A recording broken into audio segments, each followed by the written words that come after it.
Assalamualaikum warahmatullahi ta'ala wabarakatuh.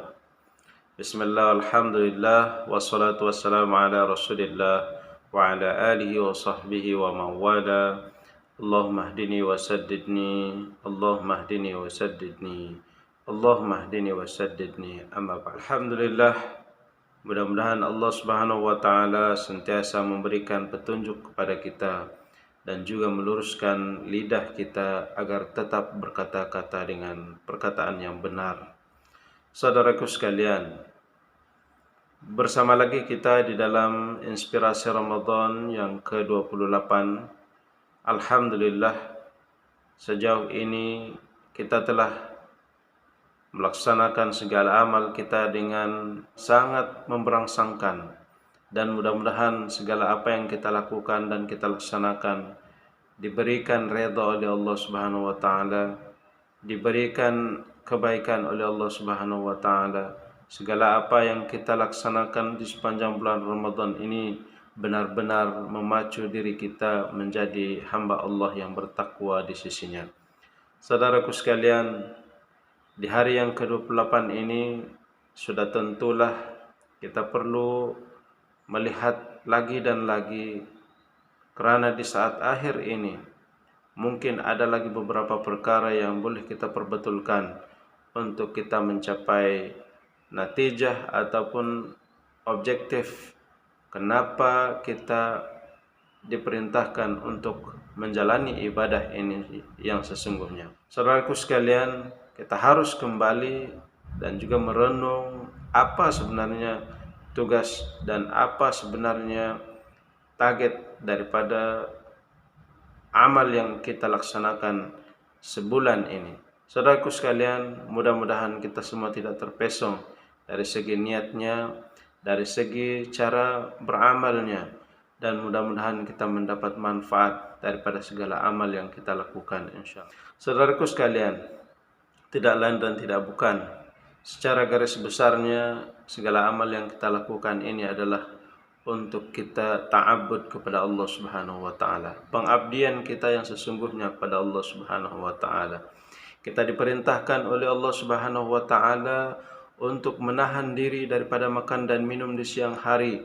Itu adalah wujud daripada pertimbangan nalar pikiran kita yang akhirnya kita mengatakan bahwa ini adalah pengabdianku kepada Allah Subhanahu wa taala. Saudaraku sekalian, semuanya ini adalah pengabdian kita kepada Allah Subhanahu wa taala. Pengabdian kita yang sesungguhnya kepada Allah Subhanahu wa taala. Sesungguhnya segala perintah Allah Subhanahu wa taala itu harus kita jalani dengan ikhlas. Harus kita jalani dengan kesadaran. Barulah nanti nilainya menjadi nilai yang baik di sisi Allah Subhanahu wa taala, juga bermanfaat untuk diri kita. Karena tidak lain dan tidak bukan, puasa ini manfaatnya adalah untuk diri kita. Salat manfaatnya adalah untuk diri kita. Zakat manfaatnya adalah untuk diri kita. Sedekah dan segala amal baik yang banyak lagi itu adalah untuk kebaikan diri kita. Semuanya kembali kepada diri kita. Saudaraku sekalian, karena itu janganlah merasa rugi di dalam melakukan sesuatu amal pekerjaan, ataupun jangan berhitung-hitung di sana yang ini menguntungkan saya, di sana tidak menguntungkan saya, ataupun hanya memilih dan memilah beberapa amal kerana mungkin fadilat yang tertentu di sana. Tidak, saudaraku sekalian. Kalaulah kita berfikir segala amalan, segala perintah Allah Subhanahu wa taala itu adalah untuk ta'abbud kepada Allah Subhanahu wa taala, ta'abbud kepada Sang Khalik kita, rasa kehambaan di dalam diri kita, maka kita akan ikhlas melaksanakan semuanya kerana Allah Subhanahu wa taala. Saudaraku sekalian, sesungguhnya di setiap amalan yang kita lakukan memang memiliki fadilat ataupun kelebihannya masing-masing.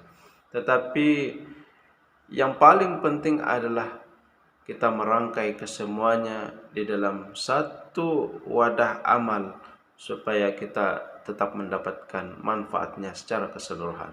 Saudaraku sekalian, dan kita ini sangat beruntung di bulan Ramadan yang penuh dengan keberkatan ini. Allah Subhanahu wa taala memerintahkan untuk kita berpuasa, tetapi Masya Allah di dalam waktu yang bersamaan kita juga melaksanakan amal-amal ibadah yang lain, yang wajib maupun yang sunnah, dan semuanya ini kita laksanakan dengan penuh ketaatan, dengan penuh rasa suka, tidak tertekan, tanpa rasa keterpaksaan. Kita rela melaksanakan, dan semuanya itulah yang akan menyebabkan hati kita semakin bersih, hati kita semakin bersih dari waktu ke waktu, dari hari ke hari. Saudaraku sekalian, sebab itulah betapa indahnya, betapa hikmahnya Allah Subhanahu wa taala mengarahkan dan memerintahkan untuk kita beramal di bulan ini, yang akhirnya tanpa ragu dan tanpa dipaksa kita melaksanakan juga amal-amal yang lain dengan penuh ketekunan berbanding daripada bulan-bulan yang sebelum daripada ini. Saudaraku sekalian, ini barangkali mustahil terhasil andainya kita tidak memahami objektif motivasi di sebalik amal yang kita lakukan. Tetapi saudaraku sekalian, sesungguhnya saya yakin dan percaya tuan-tuan telah melaksanakannya dengan penuh keikhlasan, dengan penuh kerelaan, dan semuanya manfaatnya itu akan kembali kepada tuan-tuan, saudara-saudaraku sekalian. Saudaraku sekalian, istiqamahlah. Itulah yang lebih penting. Istiqamahlah. Selepas daripada melalui madrasah Ramadan ini, istiqamahlah untuk menjalaninya pula di bulan-bulan yang seterusnya. Saudaraku sekalian, dengan suasana kita berada bersama-sama di dalam bulan Ramadan ini, maka kita terangsang untuk beramal ibadah dengan sungguh-sungguh kepada Allah Subhanahu wa taala. Tetapi ingat, selepas daripada ini, cabaran untuk beramal ibadah khususnya mencari takwa itu di luar Ramadan adalah sangat mencabar. Sebab itu saudaraku sekalian, istiqamahlah. Mudah-mudahan Allah Subhanahu wa taala sentiasa memberikan hidayah, taufik, dan juga irsyadnya, bimbingannya kepada kita dalam menjalani hidup ini.